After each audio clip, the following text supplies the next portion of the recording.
Corazón abierto. La libertad de ser genuino.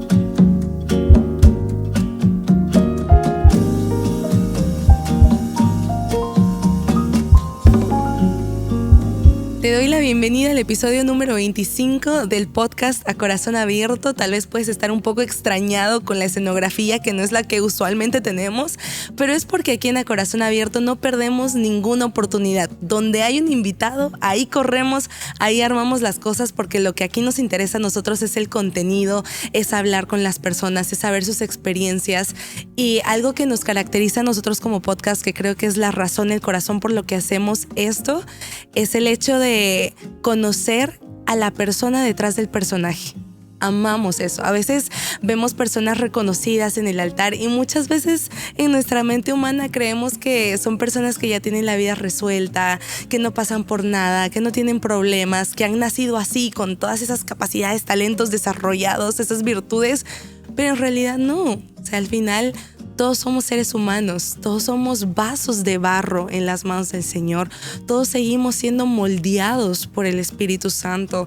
Y qué hermoso, a mí me encanta eso. ¿Por qué? Porque nos hace poner los ojos en Dios y no en el hombre.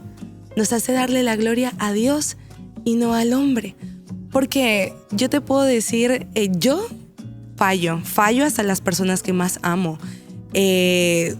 Las personas que también están en el altar son seres humanos igual que nosotros, fallan, se equivocan, tienen luchas, tienen pruebas, tienen problemas, todo igual. Entonces, hoy la verdad que tengo una invitada muy especial. La invitaron a la convención, pero yo no me podía quedar atrás. Entonces también la invitamos aquí al programa y es nuestra querida pastora Herly Soto. Su esposo nos ha visitado muchísimo y es ahora la segunda vez que viene, ¿cierto, pastora? Yo sí, es la segunda vez. Soto es la segunda vez que viene. Y para mí, para nosotros como audiencia, es un privilegio tenerla, querida pastora, conocer un poquito de su juventud, conocer un poco de su testimonio, conocerla a usted. Sé que todos la conocen como la pastora Herly o la psicóloga Herly, pero hoy queremos conocerla a usted como Herly Soto. ¿Quién es usted? O sea, a corazón abierto. Empezamos la operación. ¿Cómo está, pastora? ¿Cómo le ha tratado Bolivia? ¿Cómo están sus ánimos para este programa? Bueno, como decías, es la segunda vez que vengo y pues lindo venir a otra ciudad diferente, así que aquí en Yacuiba pues no conocía esta parte. Ustedes son muy nobles, son muy, diría yo que tiernos también en su manera de tratar, ¿verdad?, las visitas, y también nos hemos sentido honrados. Todos me preguntan por mi esposo, espero que próximamente pueda venir. Así que hemos pasado un rato muy agradable, muy ameno. Me siento bendecida por el Señor de estar acá en Bolivia. Amén. Pastora Herly, arranquemos ya de una vez con esta entrevista, con este podcast, y queremos que nos cuente algo que usted predicaba el día de ayer en la convención.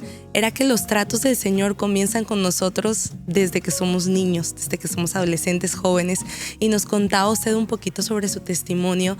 Cuéntenos sobre eso. ¿Cómo usted vivió su niñez, su adolescencia en la iglesia? Bueno, yo decía ayer que no, mis padres no fueron pastores, ¿verdad? Porque a veces crees que si tienes llamado es porque tu papá es pastor. Si no, no estás como en esa categoría. Viví mi niñez en la iglesia siendo una niña feliz. Mi primera predicación fue de niña. Mi madre había mandado a marcar una foto, ¿verdad?, grande, así que la tenía ahí en la casa. Predicando en esa iglesia, sirviéndole al Señor. Y ya luego en mi adolescencia, cuando realmente tú empiezas a tener que tomar decisiones, porque en mi adolescencia, pues mi padre y mi madre ya no eran tan fervorosos, si pudiéramos utilizar esa palabra. Entonces ya tú empiezas a tomar decisiones, ¿verdad? Tú eres consciente ya de que es pecado, de que tienes que orar, de que hay que asistir a la iglesia, de que puedes servirle al Señor.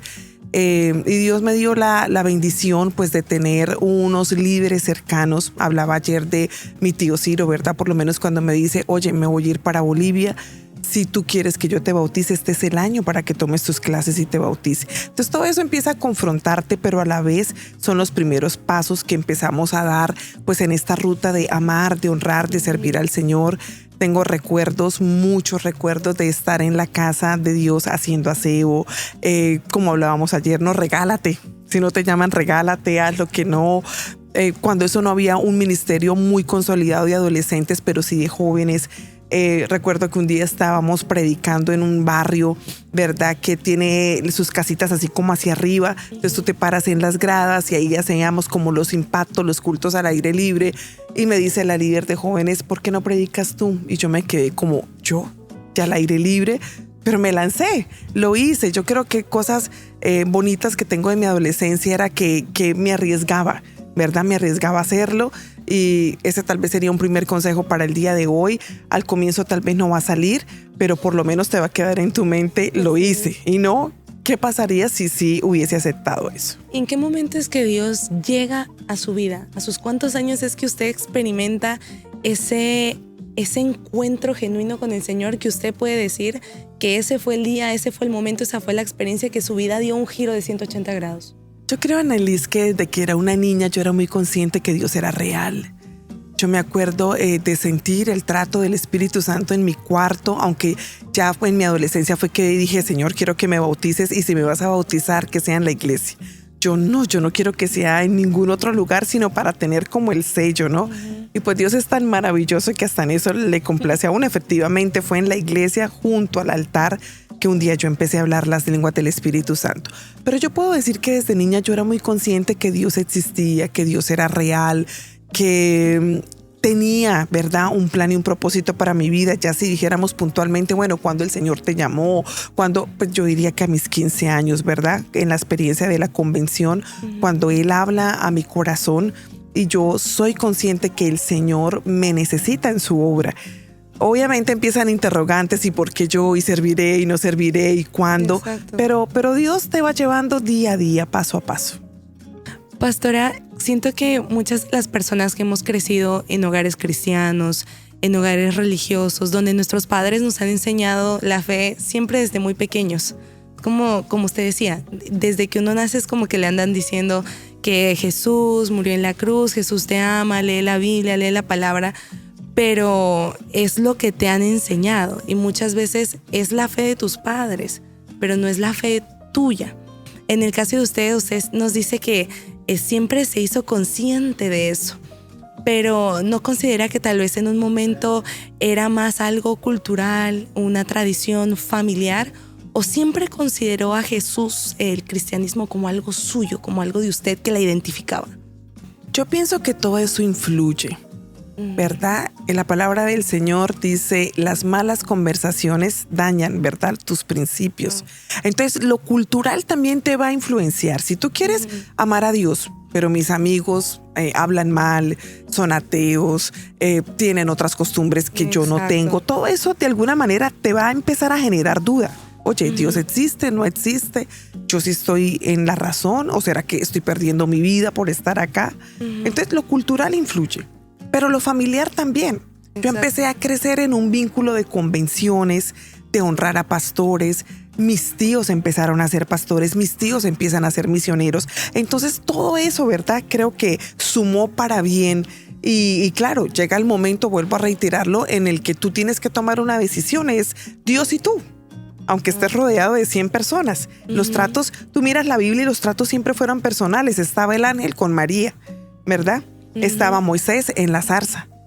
Siempre van a ser personales, como que Dios te saca y te dice, bueno, esta es mi propuesta. Y tú miras si decides o no. Entonces yo pienso que lo familiar influye, lo cultural influye, pero finalmente hay algo ahí en tu corazón que o tú lo aceptas o lo rechazas. A lo que veo que nos contaba tanto en la convención como ahora, yo veo un Dios en su vida que siempre estuvo como de alguna u otra manera acercándola a usted hacia el propósito que está viviendo ahora, sin uno quererlo, sin uno muchas veces forzar o pedirle a Dios, yo quiero esto. Es Dios de alguna manera, como dice la palabra, acercándote con sus cuerdas de amor, poco a poco, como usted nos contaba igual en la convención, de que Dios tuvo que poner a su tío en la casa para que usted pueda tomar muchas decisiones. Y son decisiones que han marcado su vida hasta el día de hoy, como el de bautizarse, por ejemplo. Ese punto de quiebre de decir, o te bautizas este año o yo no te bautizo. Entonces siento que a Dios a veces a uno lo pone entre la espada y la pared para tomar ciertas decisiones.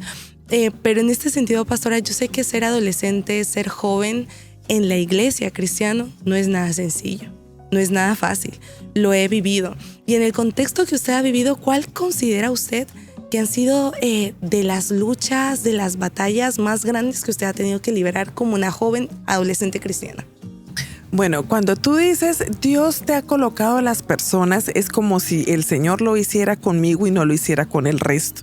Y realmente lo hace con todos. Así es. Lo que pasa es que al comienzo tú no lo notas.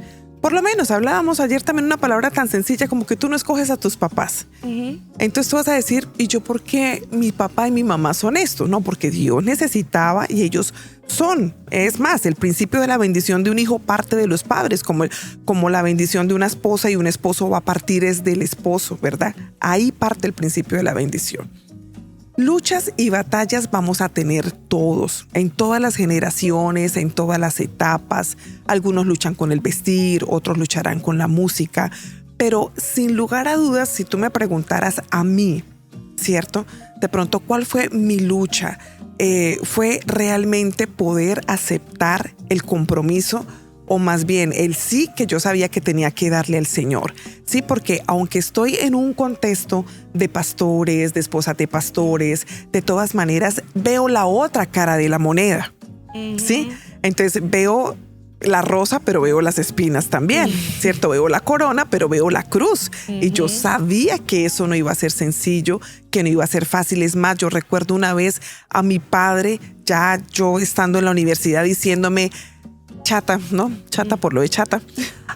A mí no me gustaría que tú fueras esposa de pastor, porque se sufre, decía mi papá, conociendo las situaciones de sus hermanos, de sus hermanas.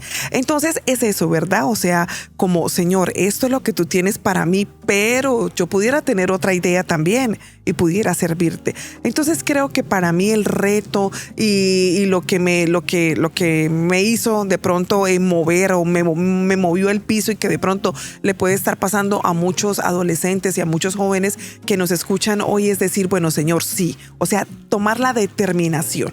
Porque tú puedes tener algo ahí como en remojo, pero hasta que no dices sí y cambio de planes o terminas la relación sentimental porque sabes que no es el momento, uh-huh. O no estudias esa carrera porque sabes que te va a absorber mucho y Dios te necesita. Entonces, yo creo que todos somos conscientes. Hay gente que dice, ay, yo no sé en qué le gustaría al Señor que yo le sirviera, cuál es el propósito. Y no todos somos conscientes. Lo difícil es, después de que el Señor te lanza, ¿verdad? Uh-huh. La oportunidad o te dice, mira, esto es lo que yo quiero, la propuesta más bien es aceptarlo. Entonces para mí sí realmente fue un reto porque yo era consciente en mi adolescencia, Dios me ha llamado es a servirle, ¿verdad? Aunque no era que me hubiera sentado en una silla a esperar, Dios me hace el llamado a los 15, me caso a los 23, son 8 años, entonces, ¿qué voy a hacer en esos 8 años? No, pues tú sigues tu vida y tú te sigues preparando y tú sigues honrando a Dios y sigues aprendiendo para cuando llegue el momento puntual. Pero creo que eso fue una de las cosas que para mí no fue sencillo y no es sencillo decirle sí al Señor. Wow, me parece sorprendente porque siento que la mayoría de las respuestas de otras personas siempre es como que yo luchaba por defender mi fe en la universidad secular, yo luchaba con bueno, las corrientes de ese siglo, pero en el caso de usted, y me parece muy sorprendente, era luchar por obedecer el propósito y el llamado de Dios en la vida de uno. Y eso me parece algo sorprendente. Pastora, en este sentido, me gustaría que ahorita, así solo a medida de paréntesis, nos pueda dar un consejo desde su experiencia de cómo usted le hacía para vivir una vida cristiana de valores, de fe y de principios, en un mundo que está corrompido, muchas veces con compañeros que no creen en Dios, donde a veces uno, seamos sinceros, en su adolescencia quiere encajar y por querer encajar muchas veces vendes tus principios y vendes tus creencias y terminas viviendo una vida que nunca quisiste vivir solamente con tal de encajar con un cierto grupo de personas. ¿Qué pequeño consejo podría dar usted a esos adolescentes que tal vez están viviendo eso? Yo creo que no puedes olvidar que amas a Dios, pero que Dios te ama más. Wow. O sea, a veces estamos en la iglesia diciendo, no tomo porque sería pecado, no me pongo una falda corta porque sería pecado, no me echo un tinte rojo porque sería pecado. Pero más bien es decir, no tomo porque amo a Dios.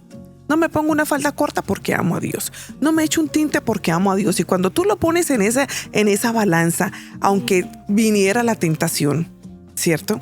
Acuérdese que la tentación viene del enemigo, la prueba viene de Dios.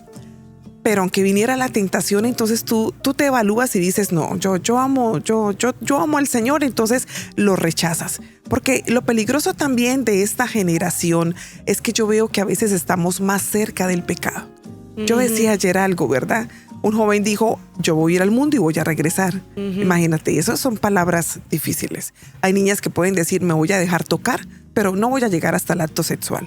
Pero cuando empezamos a jugar con el pecado, cuando empezamos a jugar con esos límites, podemos entonces caer en trampas del enemigo, ¿verdad? Y luego tú tal vez no vas a recuperar el tiempo o no vas a recuperar la oportunidad o va a ser difícil para ti o te va a perseguir la culpa, la vergüenza. Entonces, el consejo que yo le daría es, cuando venga algo a tu puerta, le dice el Señor a Caín cuando mata a Abel, ¿verdad? Porque siente celos, le dice, el pecado está a la puerta.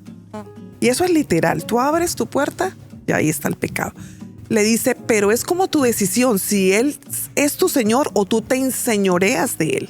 Entonces cada vez que venga un momento es recordar, yo amo a Dios, pero Dios me ama más, y rechazar esa oportunidad. Wow, es verdad, es cierto. Cuando mientras hablaba del amor me hacía recuerdo como la Biblia dice, todo pasará, pero al final lo único que permanecerá es el amor. Y siento que el amor, especialmente Hollywood y estas películas y todo lo que te muestran, han tergiversado lo que verdaderamente es el amor. No solamente entre un hombre y una mujer, el amor está en todo, el amor está en una familia, el amor está entre hermanos, el amor está entre amigos, el amor es Dios. Y saber que ese poder, el amor cubrirá multitud de errores también. Entonces, el poder del amor, el ver las cosas no desde el lente de la religión, como usted decía, de que no puedo hacer esto, no puedo hacer el otro, me prohíben aquí, no, sino de verlo desde el lente del amor. Algo que también escuchaba era que, aportando un poquito a lo que decía, que Dios nos pone límites, no para hacernos infelices, no para arruinarnos la vida, no porque nos estamos perdiendo, no porque quiere que nos perdamos de algo maravilloso. Dios nos pone límites porque nos ama. Mira, en todo lo que tú haces hay normas y límites, hasta en un juego de mesa. Sí. Si jugáramos uno, bueno, entonces tienes que tirar la carta del color, el número del color, levantar la mano, decir que tienes una carta. Lo mismo es en la vida. Lo que pasa es que el enemigo te va a susurrar, como en el huerto, ¿cierto? El Señor les dice, pueden comer de todo, pero de un árbol no. Pero ¿qué llega Satanás a decir? Con que Dios te dijo que no podías comer, eso no era lo que el Señor había dicho. ¿Sí ves? Entonces, cuando nosotros no entendemos que Dios nos ama, que Dios tiene buenas ideas para mí, que Dios tiene un propósito, voy a buscar el propósito en el mundo y el mundo nunca me va a dar un propósito real, duradero, verdadero. Entonces es importante recordar eso todos los días. De hecho, que es la regla de oro. Amaré al Señor con todo mi corazón, con toda mi alma, con toda mi mente, con todas mis fuerzas. Y cuando yo me recuerdo eso, voy a vivir bien. Y cuando ya caminas un poquito más, puedes mirar para atrás y decir, lo estoy haciendo bien, ¿cierto? Porque qué triste sería que tú tuvieras 25, 30 y dijera, oye, me he equivocado en muchas cosas, aunque tenemos un Dios hermoso de oportunidades también. Wow, pastora, adentrándonos un poquito más en seguir conociéndola a usted en estos pocos minutos que tenemos, ¿puede usted traer a memoria algún recuerdo que haya marcado un antes y un después en su vida o en su ministerio o en cualquier momento, aparte del encuentro con Dios? Porque uno casi siempre cuando hace esa pregunta, todos son de el día que Cristo llegó a mi vida, y lo entiendo, pero aparte de esa experiencia que tuvo con el Señor, ¿tiene usted otra experiencia donde de verdad ha marcado el curso de su vida?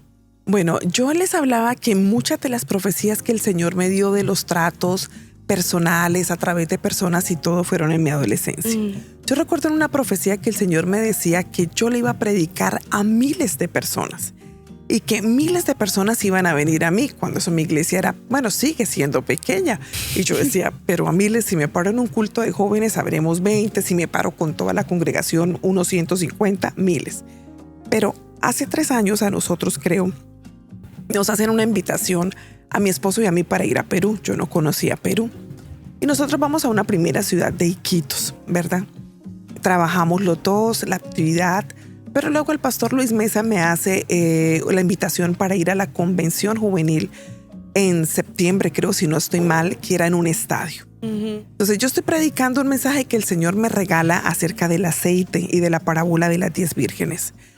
Y cuando yo estoy terminando ese mensaje y veo que literal toda la gente, bueno, no toda, pero sí a un porcentaje alto, se viene corriendo, como, bueno, yo creo que tú lo has visto, ¿verdad? Ajá. Como si dijeran una bomba, como si dijeran un terremoto, o sea, corriendo. Cuando vi la gente, el Señor me recordó la palabra que me había traído. Oh. Y créame que eso... Tendré otros momentos, otras experiencias, pero ahora que me preguntas, eso conmovió mi corazón, porque puedo decirles que todo lo que el Señor habla es verdadero, que cada promesa que el Señor te haya hecho la va a cumplir, que nosotros somos los que de pronto nos colocamos el tope, ¿no? Señor, hasta aquí no más. O ya, Señor, te serví mucho y me voy a hacer a un lado.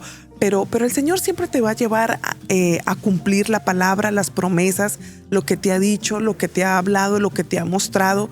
Cuando tú lees el libro de Josué, ya que el pueblo, ¿verdad?, ha tenido toda la tierra prometida, hay unas frases hermosas en esos capítulos donde dice que el Señor le dio al pueblo todo, ¿verdad?, que no faltó ni cosa grande ni pequeña de lo que les había prometido. Y eso es profundo, porque hasta esos pequeños detalles el Señor también te los va a conceder. Wow, pastora, es que es cierto, lo que Dios promete cumple. A veces siento que nuestros ojos humanos y nuestros 5 sentidos nos cuesta creer. Vemos nuestra condición, vemos nuestra realidad y decimos, no creo, ¿no? Es difícil. Pero qué bueno es Dios que nos recuerda hoy que lo que Él nos ha prometido lo va a cumplir. Por más que suene una locura, por más que uno diga, pues parece imposible, que el Señor cumple y que Él tiene un propósito, como usted decía al principio. No es que Dios lo hace con unos cuantos. Dios tiene un propósito con cada uno de nosotros. Y yo creo que sus propósitos son grandes. A la medida, porque Dios, todo lo que hace es especial, todo lo que hace es único. ¿Qué es lo que usted puede decirle, pastora, a esa persona que tal vez se está sintiendo que se está comparando con las personas y dice, Dios lo hace con él, Dios lo hace con ella? Veo cómo Dios levanta a esta persona, levanta a esta otra persona, o veo cómo mi amigo está siendo tocado por el Espíritu Santo y yo no, a mí nada. Conozco el testimonio de un adolescente que cada día se levantaba a las 5 de la mañana pidiendo el bautismo del Espíritu Santo. Cada día, y no lo recibía. Y un día le dijo, Señor, esta va a ser la última vez que yo voy a orar. Y si no, voy a entender que tú no quieres nada conmigo. Y el Señor no lo tocó. Y decidió apartarse de los caminos del Señor por eso. Porque él se metió a la cabeza, Dios no quiere nada conmigo.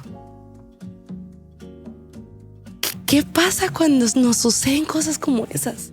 Bueno, cuando estabas diciendo que el Señor, ¿verdad?, tiene un trabajo con cada uno, me hiciste recordar una frase que hace poco dije en mi iglesia, precisamente los martes que tenemos clamor, y es que Dios tiene diferentes maneras de trabajar. Si tú miras los milagros, nunca el Señor repitió un milagro. Sanó a muchos ciegos, pero los sanó a todos de manera diferente. Sanó a leprosos, pero a todos los sanó de manera diferente. Entonces, lo peor que Herli puede hacer es compararse con alguien y querer que Dios, como está orando con esa persona, obre conmigo, porque acuérdese que somos únicos e irrepetibles en el diseño de Dios. Cuando tú dices el caso de aquella persona que hoy me bautizas o no me bautizas, entonces yo no puedo tener una relación con el Señor en pro de favores. Y me haces acordar una joven que hace poco me escribió y me dijo, tengo 35 años, hace como 8 años llegué a la iglesia, le pedí al Señor un esposo y como no me lo ha dado, me fui de la iglesia. Es que todas las personas no están para casarse, aunque no quiero que se asusten, ¿no? Pero todos los que se casan tampoco van a tener hijos. O sea, uno tiene que entender también ese tipo de cosas, ¿verdad? Entonces hay que entender también la soberanía y el gobierno del Señor sobre mí. Pero cuando yo digo, Señor, si no me quitas esta enfermedad, entonces no vuelvo a predicar. Si no me das un hijo varón, entonces nada. Si no, no, porque es que Él es Dios. Él es soberano. Entonces yo tengo que entender eso. Y las personas que creen que ¿por qué Dios no trabaja conmigo? Dos cosas. Primero vamos a mirarnos cómo estamos, porque si hay pecado, obviamente eso es lo primero que hay que sacar. A veces queremos que Dios nos llene, pero nuestro corazón está lleno de cosas. Entonces hay que sacar, como este vaso de agua. Quiero que me sirvan ahorita un tecito de canela. Lo desocupamos, o de coca, ¿no? Que toman acá para que lo llenen. Entonces algunos, no, lléname así como estoy porque no quiero quitar lo otro. No. Entonces saca para que el Señor te pueda llenar. Y lo segundo, muchas veces el Señor nos pone en espera, ¿cierto? Como cuando tú tienes un turno o tú llegas a un lugar y te dicen, sí te vamos a atender, pero hay que esperar. Y no nos gusta esperar. Estamos en una generación instantánea, estamos en una generación de todo es rápido, pero el esperar nos hace reflexionar, nos hace valorar, nos hace pensar, nos hace comprometernos. El esperar tiene grandes ventajas.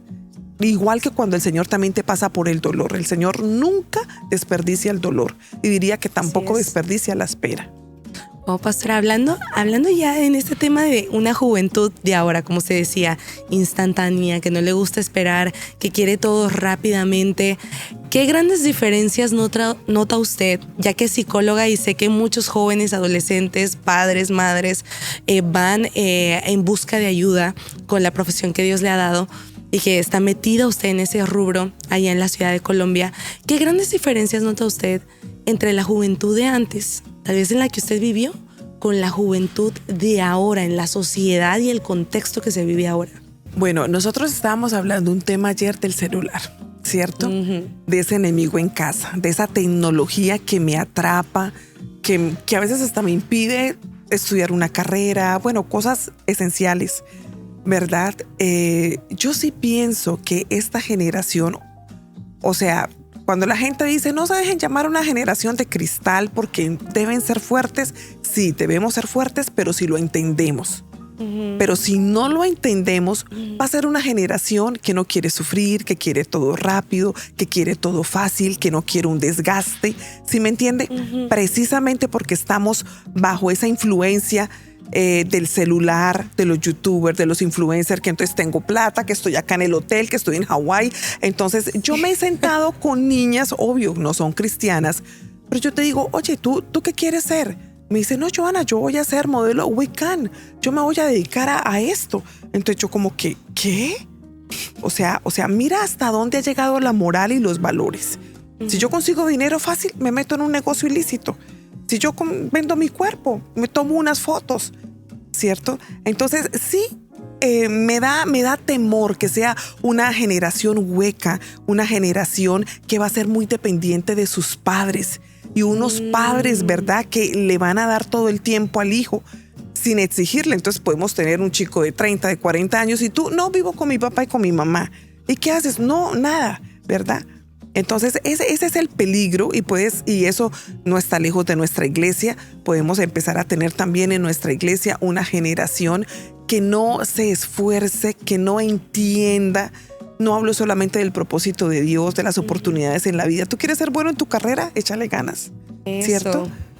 O sea, muchas cosas que realmente son la vida. O sea, la vida secular amerita personas que realmente se esfuercen y demás. Entonces me da temor eso. Veo que esta es una generación, por lo menos nosotros jugábamos, nos caíamos, uno mismo se raspaba, uno mismo se curaba, uno mismo, ¿verdad?, solucionaba. Ahora no, todo lo tiene que hacer mamá, todo lo tiene que hacer papá, y si no ya me encierro en el cuarto, y si no ya me quiero cortar las venas, y si no, no quiero vivir. Pero mucho de eso es por la influencia de las redes sociales. Yo veo una juventud, bueno, unos adultos jóvenes, personas entre los 30, casi entre los 30 y 40 años, que, como usted dice, han vivido su juventud más temprana de esa manera, sin pensar en el futuro, sin pensar en construir algo, sin pensar en esforzarse, y llegan hasta esta edad donde creo que es hasta natural como que ya querer tener algo de uno, y se encuentran sin haber hecho nada.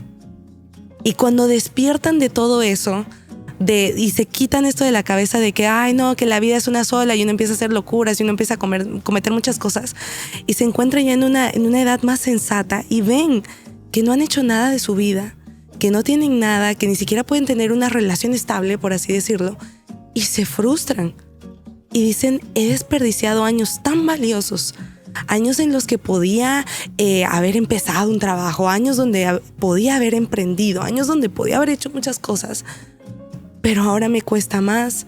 Ahora hasta uno, siento que ya a esa edad, como que imagínese tener 38 años y seguir viviendo en la casa de tus padres, o sea, hasta uno ya como le genera... O sea, que tú no vas a durar hasta los 38. No, reprendemos. Pero he visto casos así también. ¿Cómo uno joven en esa edad, digamos que ya la embarró? Bueno, ahí el problema es que empiezas tú a victimizarte. Si muchas veces la gente no dice, oye, entonces ahora sí voy a aprovechar o, bueno, redimir el tiempo nunca se puede porque los años, los meses que se fueron. Pero muchas de esas personas empiezan a victimizarse. Entonces por decir algo, si eras cristiano, bueno, Dios no me quiere, bendijo a mis hermanos, a mí no me bendijo, ¿verdad? Pero el Señor en la parábola de los talentos es hermoso porque nos muestra que a cada uno le da según sus capacidades. Entonces, si hay alguien que nos está escuchando y dice, no, pastor, a mí el Señor no me ha dado, te ha entregado. Lo que pasa es que de pronto tú lo enterraste y no te diste cuenta. Wow. Pero entonces es importante eso. Y si estás viendo este programa y si todavía respiras, pues echarle ganas, ¿verdad? Y formar realmente una vida que luego tú te sientas también bendecido con lo que estás formando y con lo que estás haciendo. ¿Y qué papel juegan las redes sociales en este tema? Donde vivimos, las redes sociales vemos la vida perfecta como de todo el mundo. Y uno muchas veces cuando se ve a sí mismo y ve sus redes y ve los influencers y te ves a ti y ves tu realidad y ves lo que estás viviendo, ¿qué papel cree que juega eso, pastora, en la adolescencia, una edad tan crucial, y en la juventud, hablando de estos temas de autoestima, de salud mental? Bueno, mi identidad no puede estar afuera de Dios, ¿sí? Entonces, si yo veo a una persona y de tanto ver a esa persona, empiezo hasta a creer lo que esa persona dice.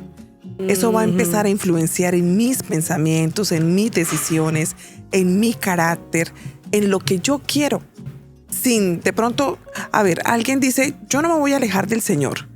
Pero si tú estás escuchando a todo ahora una persona que dice, tú no necesitas a Dios, tú ve cómo estás viviendo, vives bien, ¿verdad? Entonces eso va a empezar a causar una influencia. Yo sí quiero que podamos hacer una evaluación de a quiénes seguimos en las redes sociales, qué canales, qué música escuchamos, porque todo eso, ¿verdad? Va cambiando tus pensamientos, y al cambiar tus pensamientos, entonces ya luego tomas tus decisiones. También afecta tu parte emocional. Al afectar tu parte emocional, también va a afectar tu carácter.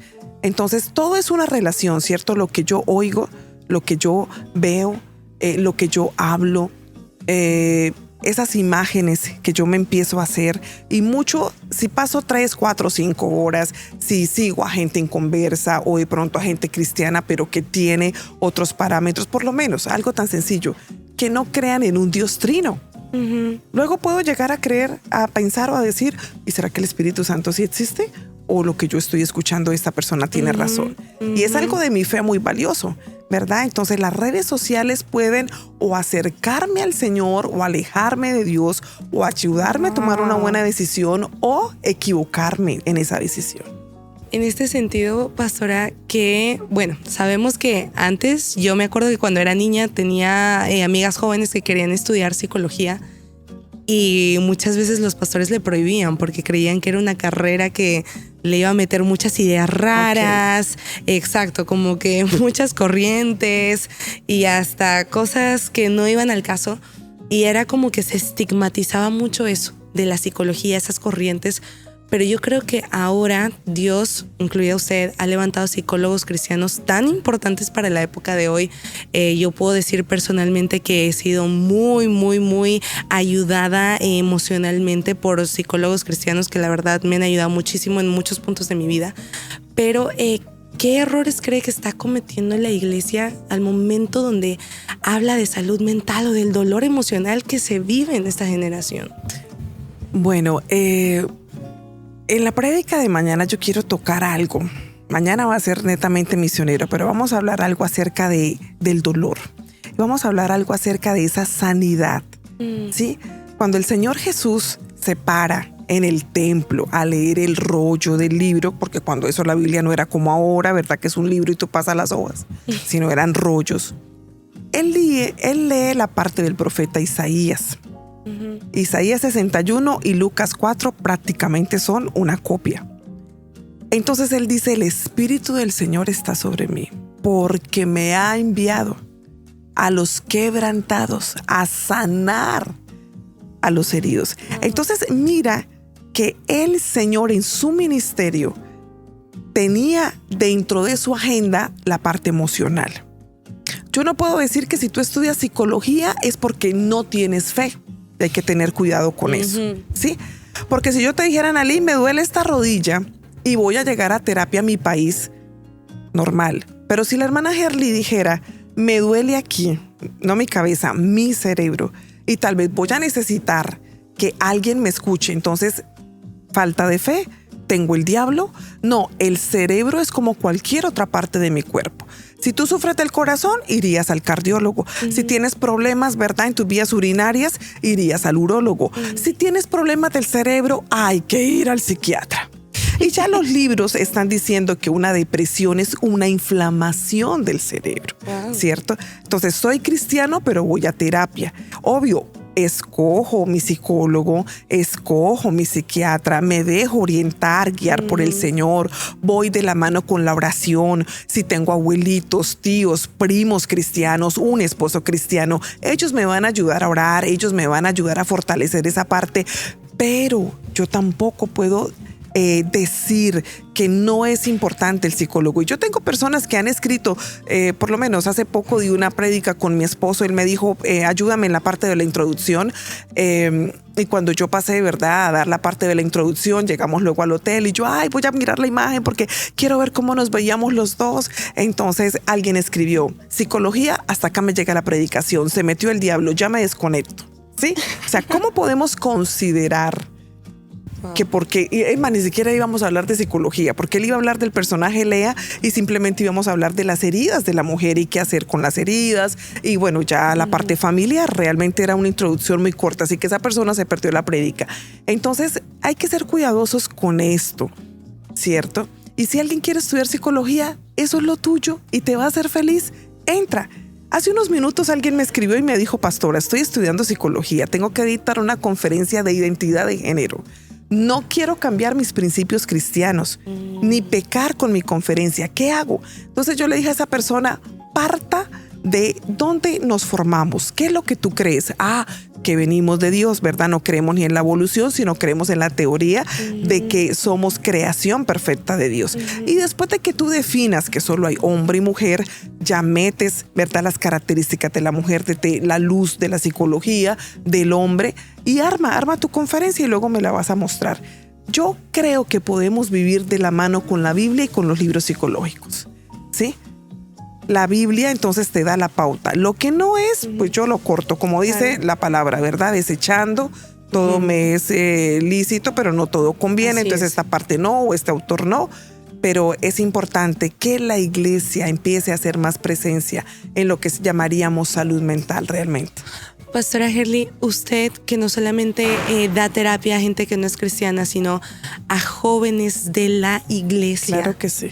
¿Cuál cree que son los gigantes que se han levantado más fuertemente en esta generación, en la juventud? Yo creo que dentro de la iglesia sigue siendo casi igual que fuera de la iglesia. Wow.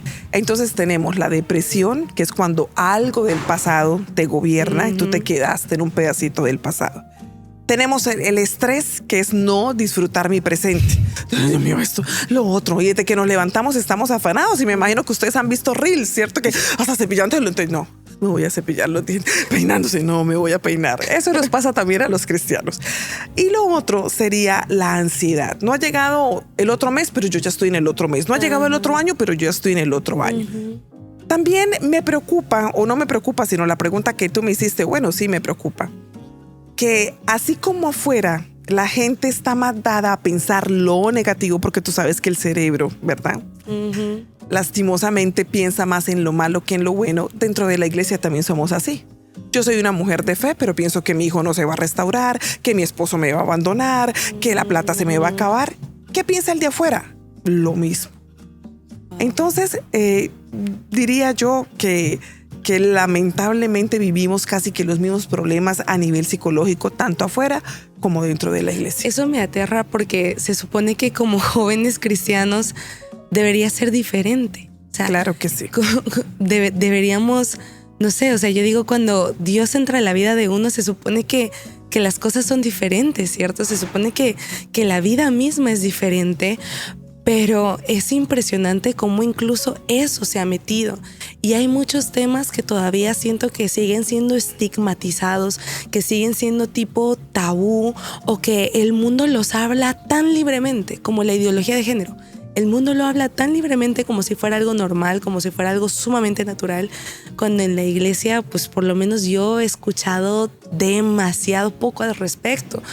Que hasta muchos pastores tienen temor a tocar el tema, porque o sea, no sé si tal vez no nos hemos educado mucho al respecto, o simplemente nos da temor hablar y llegar a esos temas, que estamos empezando a ver una juventud, como usted dice, que los problemas que tiene la juventud del mundo son los mismos problemas que tienen los jóvenes de la iglesia. Y muchas veces la gente te escribe: como pastora, hace un mes que no trabajo, estoy en depresión, estoy esto, y la gente cree que es que hoy tú te levantaste y voy a estar en depresión. Y todo tiene un origen y tenemos que ir a ese origen, ¿verdad? O abriste una puerta en el mundo espiritual, o algo pasó, ¿verdad? Algo pasó. Pero no es que hoy me levanté y estoy, porque claro, sí, cuando tú ves, hay un libro hermoso que dice, se titula No desperdicies tus emociones. Y ese libro habla de Jesús, cómo Jesús fue un Jesús emocional. Y cuando tú ves los evangelios, tú ves a un Jesús que tiene ira y entra al templo, pero ya, ¿cierto? Luego sale del templo a hacer una sanidad. O sea, no fue que la ira lo gobernó. Ves a un Jesús que llora por la muerte de Lázaro, su amigo, que es empático, pero luego sigue. Entonces, ahí yo qué veo. Yo puedo ser un ser emocional. Hoy me puedo sentir triste, mañana me puedo sentir feliz, en 2 días me puedo sentir de pronto un poco ansioso, pero yo no puedo dejar que esas emociones me gobiernen, porque a mí me tiene que gobernar el Espíritu Santo. Amén. Y ahí hablaríamos de frutos, ¿verdad? Entonces me tiene que gobernar la paz, el amor, el gozo, la benignidad, la bondad, la fe, la mansedumbre. Entonces ahí ya marco la diferencia. Herly llora, claro. Herly a veces se siente estresada, claro. Herly se preocupa, claro. Pero cuando eso empieza a pasar, entonces tengo que ir al secreto del Señor. Espíritu Santo, te necesito. Tráeme tu paz, tráeme tu gozo. Te necesito. Y ahí equilibramos la balanza. Y realmente solo ahí seríamos diferentes a los del mundo. Lo que pasa es que estamos en una generación que tampoco le gusta orar mucho. Tampoco le gusta leer mucho la Biblia. Le gusta llegar al culto, casi que al momento de la prédica, que porque el devocional no es importante. Y a veces hasta juzgamos, ¿cierto? Ay, no me gustó la hermana que cantó, no me gustó el hermano que predicó, cuando el culto realmente no es para mí, el culto es para el Señor. Estamos en una generación que sí necesitamos respetar nuestros hábitos cristianos. Y aparte que tiene mucho para comparar, ¿cierto? O sea, yo creo que antes, cuando no existían los teléfonos, las transmisiones, el streaming, uno no sabía lo que pasaba en las otras iglesias. Uno no sabía cómo era en las otras iglesias, a no ser que viajaras, visitaras, formaras parte del culto y bueno, ya. Pero en cambio ahora, y eso era algo que me pasaba a mí hace algunos años atrás, era que yo veía distintas iglesias, sus transmisiones, sus formas en las que llevaban a cabo el culto, y yo decía, ay, qué chévere, qué lindo. Y una parte de ti dice, oh, me hubiera gustado asistir a esa iglesia, formar parte de esa iglesia. Estoy en el lugar equivocado. Exacto, que siento que hasta en eso nos ha vuelto mucho más a nosotros exigentes. Como que es que en la otra iglesia cantan mejor. Es que el otro pastor predica mejor. Es que... Y de alguna manera hemos perdido ese amor por la casa, por la obra donde Dios nos ha plantado. Y eso hay que tener cuidado con eso, porque hay un principio importantísimo de honra. Y cuando tú haces ese tipo de comentarios, tú no estás honrando la visión de tu iglesia. Y si habláramos de una misión, no estamos honrando la visión de la misión. Y el Señor nos planta en un lugar, esta misión nos bendice, esta iglesia, bueno, hablando de la iglesia, me forma, me da mi alimento espiritual. Ok, si llega un momento que yo digo, ya no debo estar acá porque me voy para otra ciudad, porque me salió un trabajo, o bueno, por cualquier situación, yo siempre le digo a la gente, oye, no hables mal de tu iglesia. Llévate los mejores recuerdos, ¿sí? Porque ¿por qué hablar mal de la iglesia? No, ahí yo deshonro el principio, ¿verdad? Era mi pastor, eran mis líderes, fue mi lugar, me acogieron por 2 años, por 5, por 10. ¿Por qué ahora hablar mal? Entonces hay que tener cuidado también en este detalle que tú estás diciendo. Aunque estés mirando cultos, prédicas, ¿a quién le prestas tus oídos? Porque también podemos caer en una línea delgada que de pronto ya nos volvamos hasta exigentes, ¿verdad? En lo que Dios nos está dando a nosotros. Uy, es que siento que ahondar en este tema ya es otra hora de podcast porque es que es eso, vivimos igual en una generación donde tenemos todo tipo de información a la mano y donde llega a haber un punto de confusión en la mente donde uno dice, entonces, ¿cuál es la verdad? O sea, este me dice este me dice el otro, este me dice aquí, este me dice allá, este me dice... Y uno llega a un punto de decir al final, ¿cuál es la verdad? Acuérdate que siempre hay que ir a la palabra. Exactamente. Sí, si alguien nos está escuchando hoy y tú vas a una iglesia donde ni siquiera abren la Biblia, sino hoy vamos a hablar porque hay que ser feliz y seamos felices, que son a veces charlas motivacionales, sí. ¿Cierto? Eso sería un club, no una iglesia. A mí me deben abrir la palabra. Tú debes abrir tu palabra, leer la Biblia. Porque si no entramos en falsos profetas, en falsas doctrinas, y pues eso también es peligroso. Sí, es... Oye, Pastora Herly, yo creo usted es como una mina donde uno sigue cavando y sigue encontrando cosas maravillosas. Ay, Dios. No tanto así, pero bueno, tratamos de ayudarles. Para ir cerrando la entrevista, amada pastora, en todos estos años que ha transcurrido, que ahora sé que el Señor, a través de experiencias, vivencias, la lectura de la palabra, su intimidad con el Señor, tantas cosas, ha logrado entender y tiene lecciones del Señor grabadas en su corazón. Ya es una mujer adulta. ¿Qué es lo que usted le diría a la Herly joven? Si pudiera viajar en el pasado y pudiera encontrarse con esa Herly que tal vez está entre, no sé si decirle sí o no a Dios, este será mi propósito, no, tengo mi mamá que me dice esto, mi papá que me dice esto, ¿será lo que Dios quiere en mi vida? ¿No será? ¿Qué es lo que usted le podría decir a ella? Bueno, créeme que nunca había pensado en eso. Y sería hasta buena idea sacar una prédica de ¿qué le dirías a tu yo?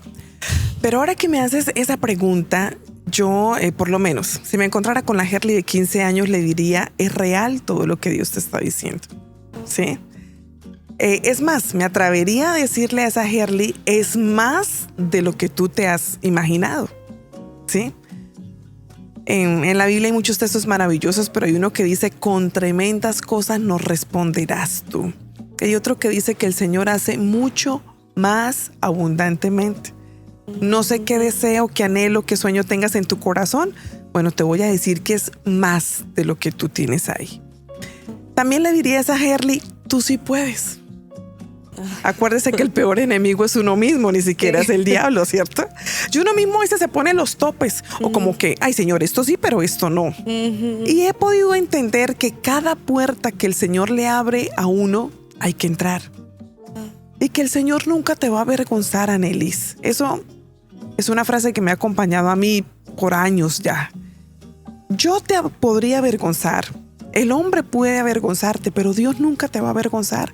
Así que si Dios te llama, Él no te va a avergonzar. Yo le diría a esa Herly, Dios no te va a avergonzar. Es más de lo que tú te has imaginado, ¿verdad? Todo es real y tú sí vas a poder. Porque el Señor no nos va a colocar tampoco un yugo, ¿verdad? O una cruz. Porque a veces la gente dice, ay, no, Señor, podía con esto, pero esto no. No, si el Señor te lo está colocando, Él sabe también. Eso le diría a Micho.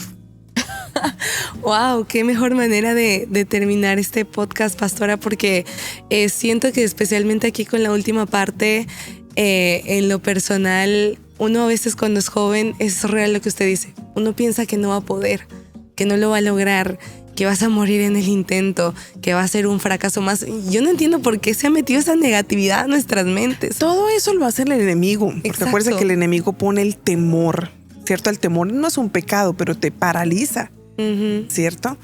Te pone la duda. Entonces la duda mata la fe.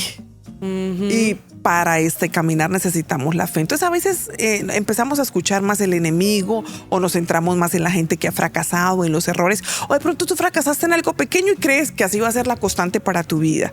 Pero si miramos al Señor, si miramos su palabra y si aprendemos a oír la voz del Señor, yo sé que vamos a lograr llegar hasta donde el Señor quiere que lleguemos. Así es. O cuando ponemos los ojos en nosotros mismos. Vivimos en una juventud, pastora, que ha puesto al hombre en el lugar donde Dios debería ir. Así es. Nos hemos puesto a nosotros mismos en ese lugar y pues obviamente nosotros solos no podemos. Y yo creo que eso es algo maravilloso porque como usted decía, sí vas a poder, pero porque Dios te va a levantar, porque Dios te va a dar las capacidades, porque Él te va a ir enseñando en el proceso, en el transcurso de las cosas. Yo sé que usted no es que nació así, no es que la Herly de 15 años sabía todo lo que usted sabe ahora, sino ha sido todo un proceso de parte del Señor. Y ya para de verdad ir cerrando, aquí estamos suturando bien el corazón.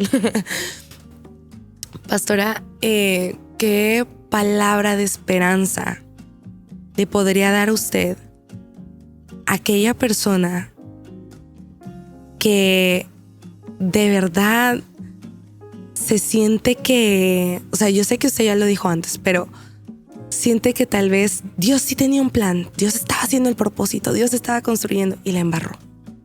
En un punto la embarró y se ha metido tantas cosas negativas a la mente. Yo creo que todos pasamos por ahí, y no una vez, sino muchas veces. Por eso el Señor lleva al profeta Jeremías también a la casa del alfarero, ¿verdad? Y el alfarero está trabajando con el barro, está haciendo la vasija, pero dice la palabra que la vasija se echó a perder en su mano. Yo lo que le diría a alguien, hayas hecho algo grandísimo o algo pequeño, es no te salgas de la mano del Señor. El Señor no va a buscar otro barro. El Señor quiere tenerte a ti, ¿sí? Pero a veces nosotros somos los que, no, Señor, ya. Entonces es volver a intentarlo, aprender de los errores, cerrar también capítulos en nuestra vida, porque a veces entramos en las mismas fallas y solo es cuestión de tiempo. 2, 3 meses comprometido y otra vez, 3, 4 meses y otra vez. No. Eso también habla mucho de nuestro carácter, ¿verdad? Y no te salgas de la casa del alfarero. Quédate ahí en la mano del Señor. Lo hermoso es que dice que tomó el mismo barro y que luego hizo una vasija mejor, ¿verdad? De lo que le pareció. Entonces, el Señor es extraordinario con nosotros. Hay amor, hay gracia, hay misericordia. Y yo sé que el Señor va a seguir utilizándolos a ustedes, adolescentes. Nos vamos a sorprender en este último tiempo los ministerios que el Señor va a levantar. Muchas gracias, pastora Herly, por haber dispuesto de su tiempo. Yo sé que también aquí la tienen corriendo. Un poco. Sí, de que predica, duerme 5 minutos y tiene que volver a salir una entrevista, pero le agradezco de verdad, de todo mi corazón, por haber dispuesto su vida para formar parte de este podcast.